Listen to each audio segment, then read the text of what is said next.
I raised 2 children, my son David, my daughter Sarah, alone. After their mother, my beautiful Helen, she passed too soon. I gave them everything. Every late night working extra shifts, every sacrifice, every dream I had for myself, I poured into them. Their happiness was my life's work, my sole purpose. And when they told me, straight to my face, that my own grandchildren wouldn't be seeing me anymore because I was too old-fashioned and too much trouble, they didn't just rip a hole right through my soul. They started a silence that has lasted 3 long years. 3 years. This is my story. My name is Arthur Miller. I'm 82 years old. My hands tremble now, but it's not just from age. It's from the ache of emptiness. And I need you to listen. I need you to understand. Every day I wake up and look at the empty swing set in my backyard. The one I built for my little ones, for David Jr. and Lily. It creaks sometimes in the wind, a lonely song. It's been 3 years since I heard their laughter here, since I felt their small arms around my neck. Do you know what it's like to beg? To beg your own flesh and blood for 5 minutes with the children you adored, the children you helped raise when they were babies. My son David, he just looked away. My daughter Sarah, she said it was for the best. For whose best, I wonder? Not mine. Not the children's, I'm sure. They barely remember me now. What I'm about to tell you will explain why they never came back. It started with a phone call, a simple request. My son, David, my daughter, Sarah. They were just children when their mother, my Helen, was taken from us. Too young, too beautiful to leave this world so soon. I remember standing by her grave, feeling the earth cold beneath my feet, and looking at those 2 little faces, wet with tears, barely understanding.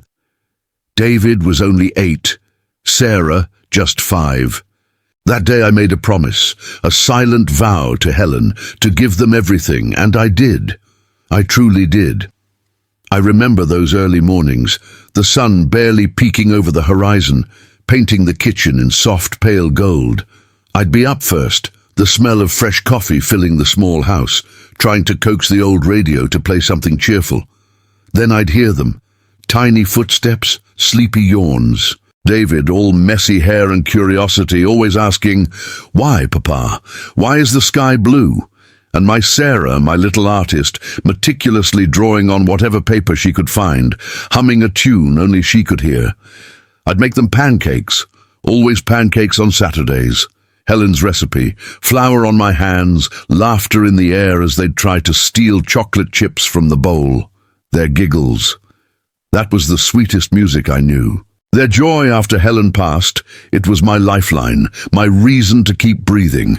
I'd work my shifts at the factory, long and hard, the clang of machines echoing in my ears, but all I could think about was getting home to them.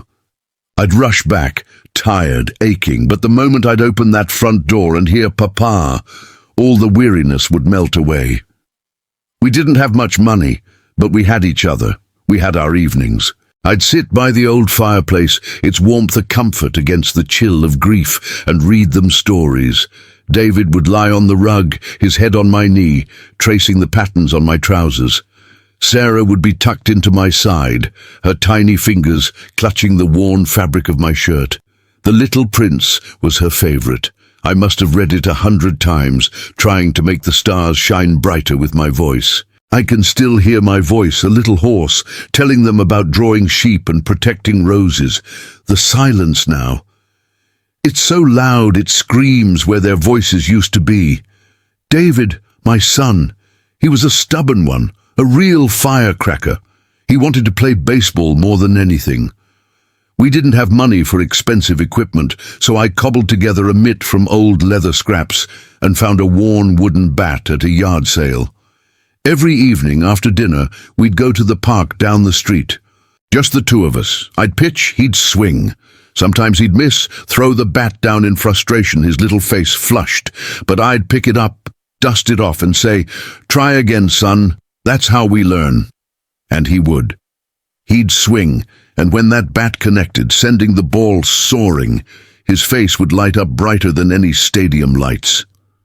Oh, the pride I felt, not just for the hit, but for the grit, the determination I saw in him. That boy, he had the heart of a lion. He worked so hard, just like his father. Now he doesn't even return my calls. Sarah, my sweet Sarah, she bloomed into such a sensitive soul. She loved to paint, to sketch. I remember saving up, penny by penny, to buy her a proper set of watercolors for her 10th birthday. Her eyes, Helen's eyes, widened when she saw them. She cried happy tears, hugging me so tight I could barely breathe. She spent hours at the kitchen table creating worlds on paper. I'd watch her, fascinated by the colors she chose, the stories she told with her brush. She painted me once. A portrait, she called it. My hair was dark then, not this wispy white. And my eyes, she said, were full of love. I still have that painting. It sits on my mantelpiece, gathering dust, a silent reminder of a time when I was seen, truly seen, by my daughter. But what happened next broke my heart into 1,000 pieces, because it made me question everything I thought I knew about her love. I remember their graduations, high school, then college. David, in his crisp suit, a proud smile on his face, shaking hands with the dean. Sarah, radiant in her cap and gown, her degree in art history clutched in her hand. My chest swelled with such immense pride I thought it would burst. All those late nights, all those sacrifices, they were worth it. Every single one. I saw their bright futures stretching out before them, knowing I had done my part. I had given them roots and I had given them wings. I told them both that day, "Go out, my children, change the world. Just don't forget where you came from." They hugged me then, long and tight, promising they never would. "We love you, Papa," David said. "You're the best dad in the world," Sarah echoed. Those words, they're etched into my memory, a beautiful, haunting melody against the deafening silence of today. I even helped David buy his first house, dipping into my retirement savings because he was struggling to get a down payment. "Don't worry, Dad," he told me. "I'll pay you back, and you'll always have a place here for family dinners for the grandkids." Grandkids. Oh, how I adored them. David Jr., always boisterous, full of questions, just like his father. Lily, quiet and observant, painting little pictures for me, just like her mother. I taught them how to fish in the creek behind my house. I pushed them on that swing set in the backyard, higher and higher, until their laughter filled the air, a beautiful symphony. Their tiny hands in mine, walking through the park, pointing at birds. Those were the golden days, the days when I felt truly alive, truly needed. But what I'm about to tell you will explain why they never came back. If you knew what I discovered at the end of this story, you might still have time to avoid making the same mistake my children did. Because it wasn't just about being too old-fashioned.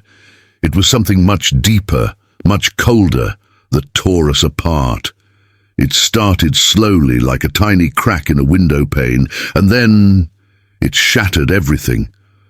The phone calls became less frequent, the visits rarer, and then, one day, they just stopped. It didn't happen all at once. It was gradual, like a plant dying without water, slowly withering, unnoticed, until one day you realize it's too late. The silence didn't just crash down on me. It seeped in, little by little, like a cold draft under a door, slowly chilling everything until I was truly alone. I remember my 79th birthday. I was still in my own home then, the one where I'd raised David and Sarah. I woke up with a lightness in my chest, a small flutter of hope. 79 years old. I knew they were busy, my children, always busy. David with his important job and his big house. Sarah with her art gallery and her social life. But it was my birthday. My son, David. He always remembered.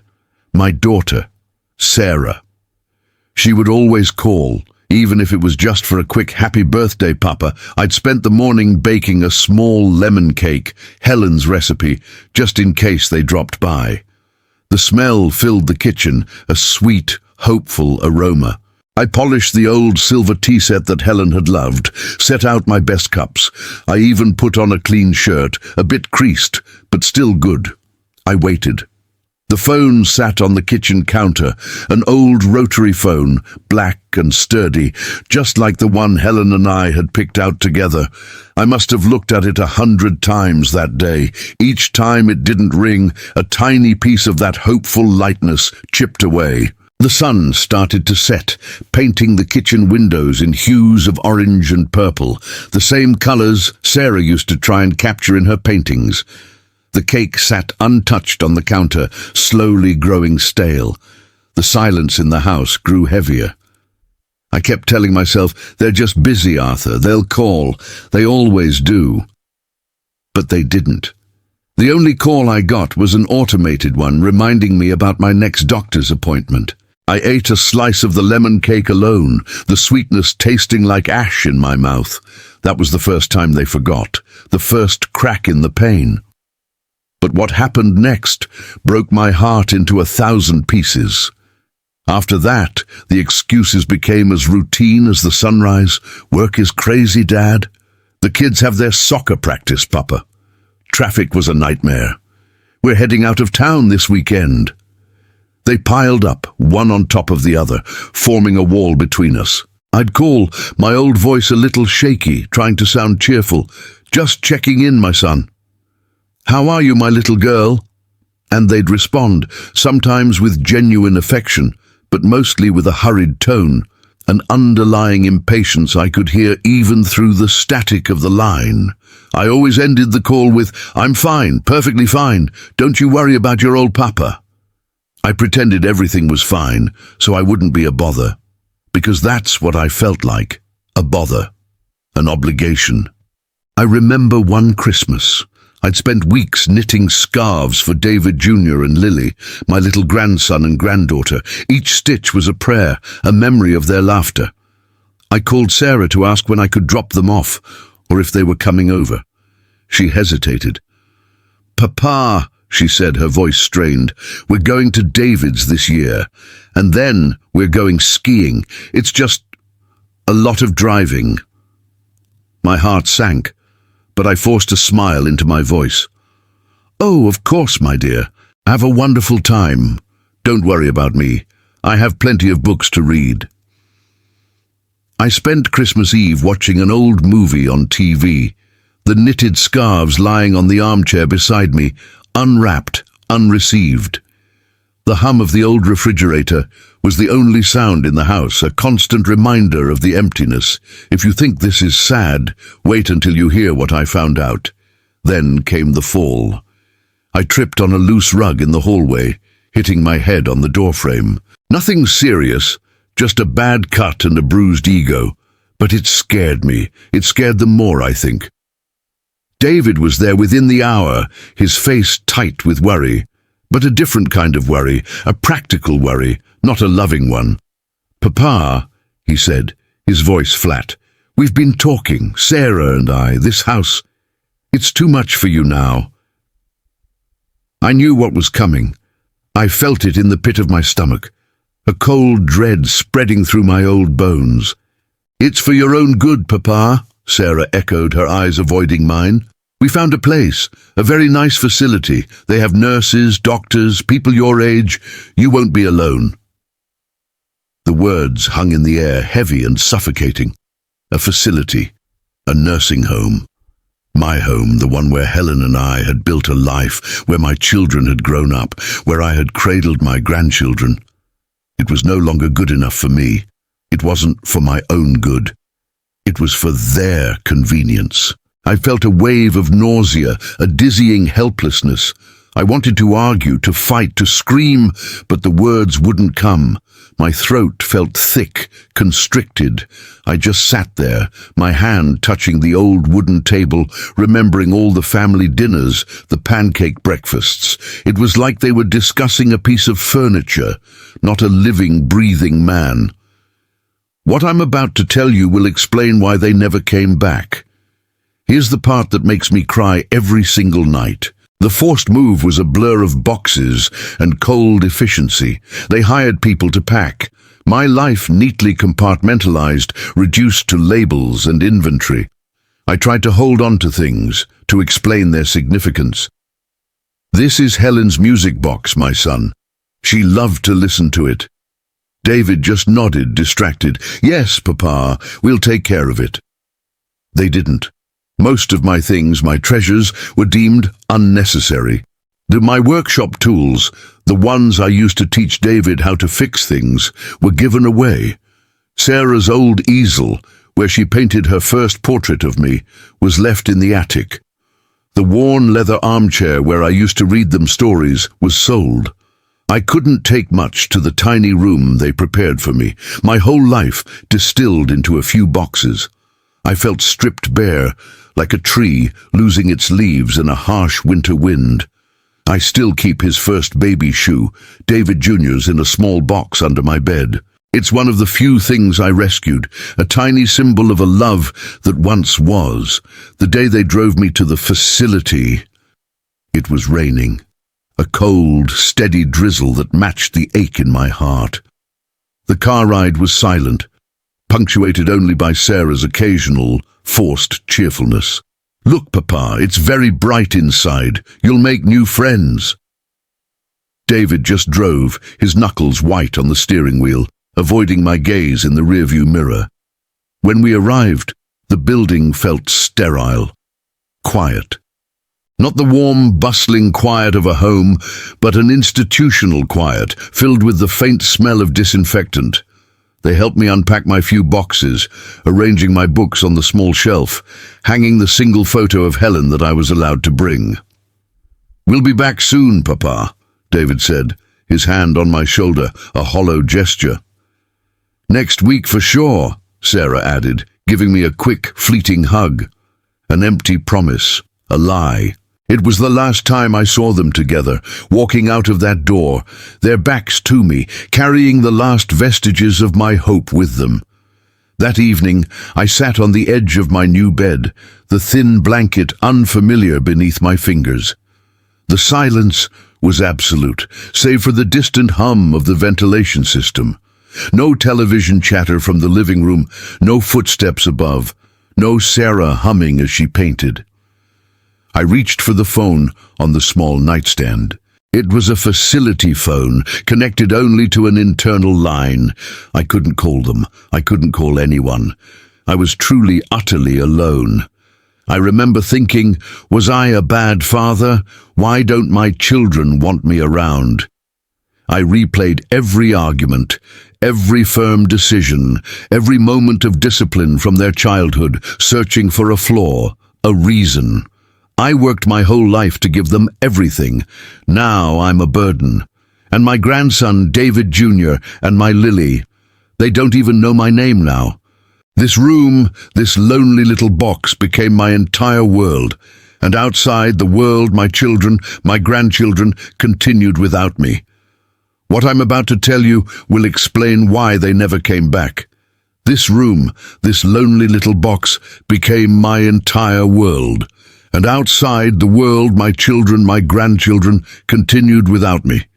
What I'm about to tell you will explain why they never came back.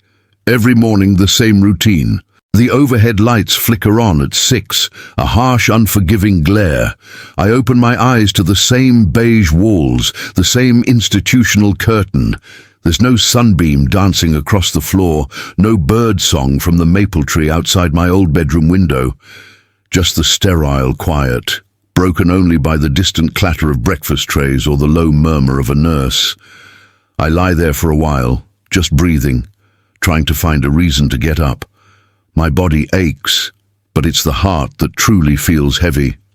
I think of Helen, her warm hand in mine, her soft sigh as she woke beside me. Those days feel like a dream now, a beautiful painting that has faded into an indistinct blur. I get up slowly, each joint protesting. Another day without purpose, without a familiar face, without a voice that truly knows me. Breakfast is always the same, oatmeal, bland and lukewarm. I sit at a small table, usually alone, sometimes with a few other residents, their eyes as vacant as mine, their conversations often drifting into forgotten pasts. I listen, I nod, but my mind is elsewhere. It's with David, my son, and Sarah, my daughter, wondering if they've had their coffee yet, if the children are off to school. I picture David Jr., my little grandson, rushing out the door, backpack bouncing, and Lily, my baby girl, meticulously choosing her outfit. Do they still eat pancakes on Saturdays, or did that tradition die with me? I save a piece of toast sometimes, wrap it in a napkin, just in case one of them might appear, hungry from a long drive, and I could offer them something. It never happens, of course. The toast just goes stale, like my hope. The phone sits on the small table by my bed, a useless ornament, really. It's an internal line I can't call out. They gave me a cell phone once, David did. "For emergencies, Papa," he'd said. I still have it, tucked away in my drawer, fully charged, but it never rings, never. The battery light glows green, a mocking beacon of connection that never comes. Sometimes I pick it up, just to feel its weight in my hand, to see the names in my contact list. David, son, Sarah, daughter.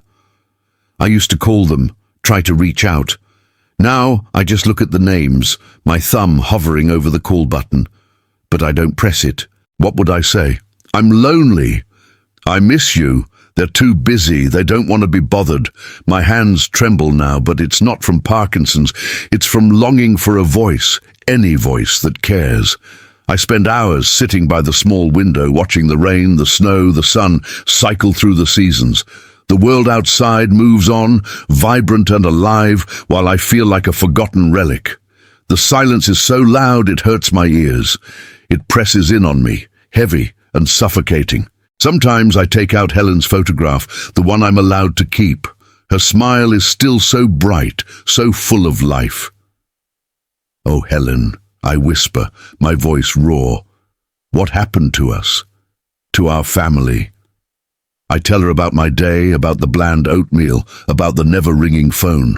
I tell her how much I miss David Jr. and Lily, how I wonder if they've grown tall, if their voices have changed. I even apologize to her sometimes. "Was I a bad father, Helen? Was I too strict? Did I work too much?" I search for answers in her faded eyes, but she just smiles back, eternally young, eternally loving, a silent witness to my despair.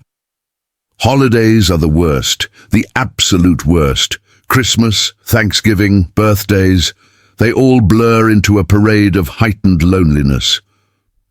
One year, on Father's Day, I saw the nurses bringing flowers and cards to some of the other residents. Laughter echoed from the common room, the sound of children and grandchildren visiting. I pulled the thin blanket over my head and pretended to be asleep, burying my face in the pillow, hoping the tears wouldn't spill. I didn't want anyone to see. I didn't want to feel the pity in their eyes, or worse, the confirmation of my abandonment. My own children, the ones I raised alone, the ones I gave everything to, had forgotten Father's Day. It wasn't just a forgotten date, it was a dagger to my soul. I raised 2 children. Today I have no one. But what happened next broke my heart into 1,000 pieces, because it made me question everything I thought I knew about their love. It was a Tuesday afternoon, a particularly dreary one.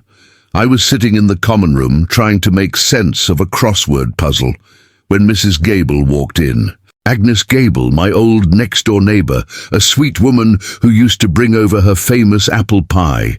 She was visiting her sister, another resident here. My heart gave a little jolt. A familiar face.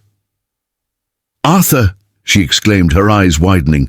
"My goodness, I didn't know you were here. How are you, dear?" We talked for a few minutes about the old neighbourhood, about how much things had changed. Then she smiled sadly. "You know," she said, "I still miss seeing David Jr. and Lily. They were such lovely children. Such a shame David and Sarah moved them all the way out to Colorado. I guess it was a good opportunity for David's job, but it must be hard on the little ones being so far from home, from their old friends. Colorado. The word hit me like a physical blow. Colorado. I stared at her, my mouth dry, my mind reeling. Colorado, I whispered, barely a sound. But David and Sarah, they never said anything about Colorado. Mrs. Gable frowned, a worried expression crossing her face. "Oh dear," she said, lowering her voice. "I thought you knew. They moved about a year and a half ago. David got a promotion, you know, a very good one, and Sarah found a new gallery for her art. They bought a beautiful house there, I hear. The children seem to be settling in well, though I did hear something about David Jr. missing his baseball team here. Their other grandparents, Helen's sister's family, I think, are out there too, so the kids have family support." My head spun. A year and a half, a beautiful house, other grandparents. My children, David and Sarah, had moved my grandchildren across the country, built a new life, and hadn't told me a thing. They hadn't just moved me away. They had moved themselves away. They had orchestrated this entire separation. The too old-fashioned excuse, the too much trouble, the for your own good, it was all a lie. A convenient fabrication to justify cutting me out of their lives completely, to make it easier to abandon me, not just to this place, but to oblivion. I felt a coldness spread through me, deeper than any loneliness. It was betrayal, a profound, calculated betrayal. My children didn't just forget me, they erased me.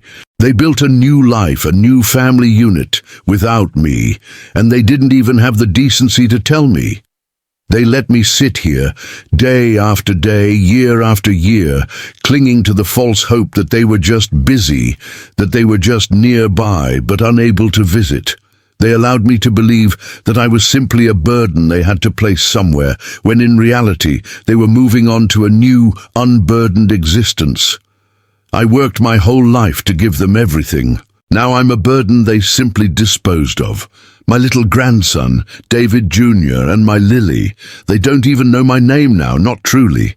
They're probably with other grandparents, hearing other stories, creating new memories, with no knowledge of the old man they left behind. I still keep his first baby shoe, David Jr.'s, under my bed, a tiny, heartbreaking relic of a love they stole from me. That's why they never came back. They couldn't, because they weren't here anymore. They were hundreds of miles away, living a new, happy life, unencumbered by their old, inconvenient father. This discovery, it didn't just break my heart, it obliterated it. And I was left, utterly shattered, with the horrifying knowledge that I wasn't just forgotten, I was deliberately removed. I'm afraid of dying alone, of no one noticing. And now I know they won't. They really won't. The word Colorado echoed in my head, a drumbeat of desolate realization. Colorado, not just another state, but a world away, a new life built without me. The air in the common room felt thin, suffocating. I must have looked utterly bewildered, because Mrs. Gable, bless her kind heart, reached out and gently squeezed my arm. "Oh, Arthur, I am so sorry. I truly thought you knew." She kept apologizing, but her words were just a muffled drone. All I could hear was the shattering of what little hope I had left. They hadn't just put me away, they had literally moved their entire lives away from me. David, my son, my little David, who used to cling to my leg. Sarah, my little Sarah, who painted my portrait. They had orchestrated this entire cruel deception. I didn't say anything more to Mrs. Gable. I just mumbled an apology and retreated to my room. The walls, the beige, impersonal walls, seemed to close in on me. I sat on the edge of my bed, the tiny baby shoe of David Jr., still hidden in its box beneath. My hands, trembling uncontrollably now, fumbled for it, so small, so innocent, and his tiny hand once held mine, so trusting. What kind of man was I that they would do this? What did I do so wrong that my own children would erase me from their lives, lie about it and then vanish across a continent? Where did I go wrong as a parent? I replayed everything, every single memory, like a broken reel of film. Did I work too much? Yes, Helen was gone, and I had to work those extra shifts, sometimes 2 jobs, to put food on the table, to keep a roof over their heads, to buy Sarah her watercolors, and David his worn baseball mitt. Did they see my long hours as absence instead of sacrifice?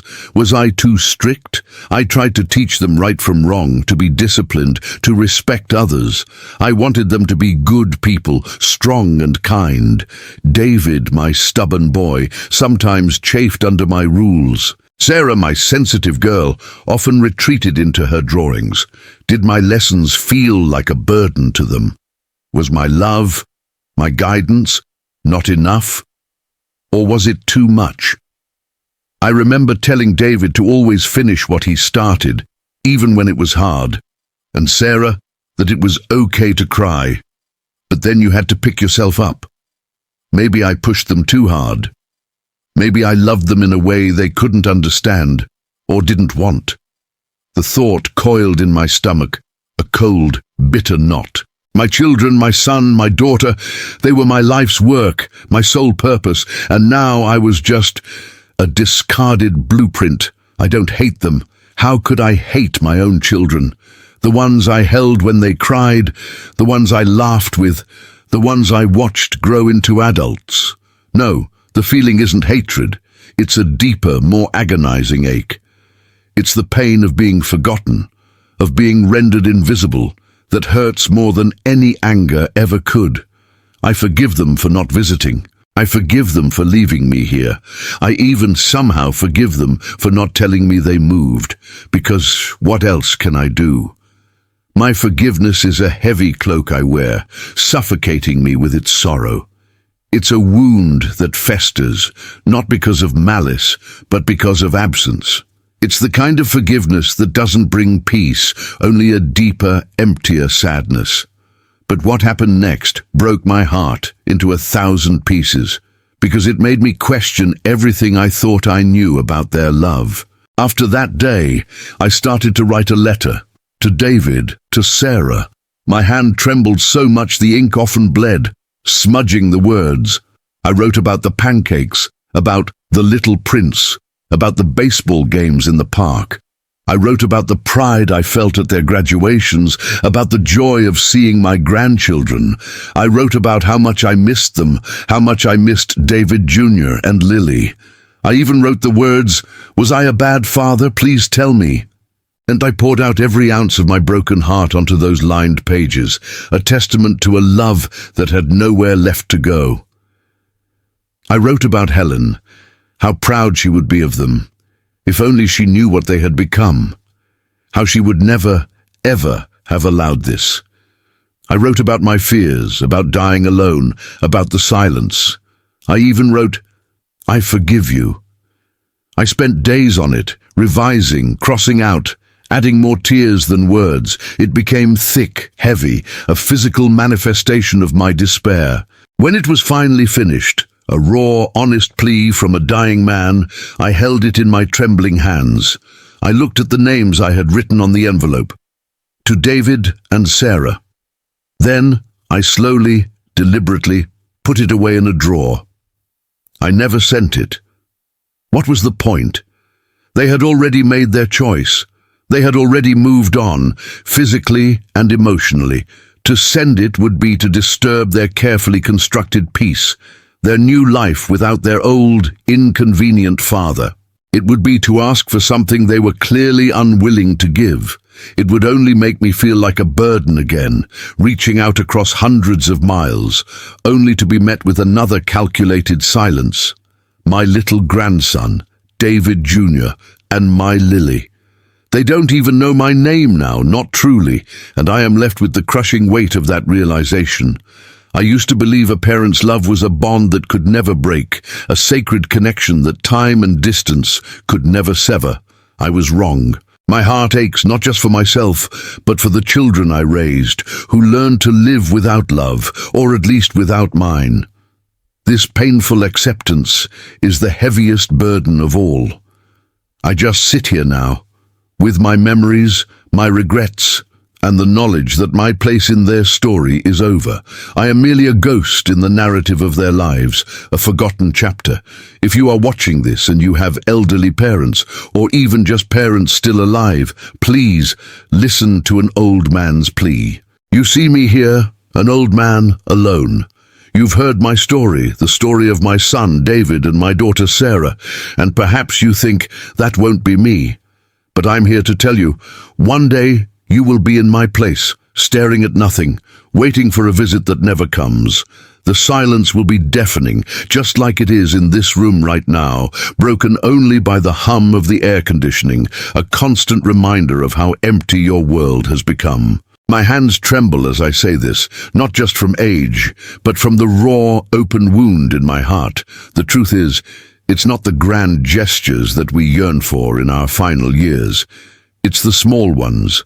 A phone call that isn't rushed, a conversation where you truly listen, even for 5 minutes, a simple card, a photograph of my little grandson David Jr., or my Lily sent through the mail, a cup of tea shared in quiet companionship, or even just a shared meal, no matter how bland.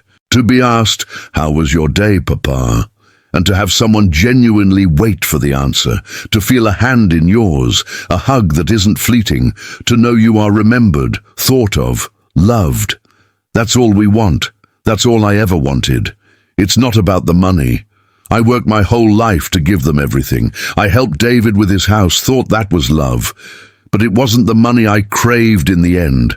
It's the time, the shared laughter, the quiet moments of just being together. It's the memory of their voices, the touch of their hand, the feeling of being loved, truly seen, not as a burden, but as a person, as a father.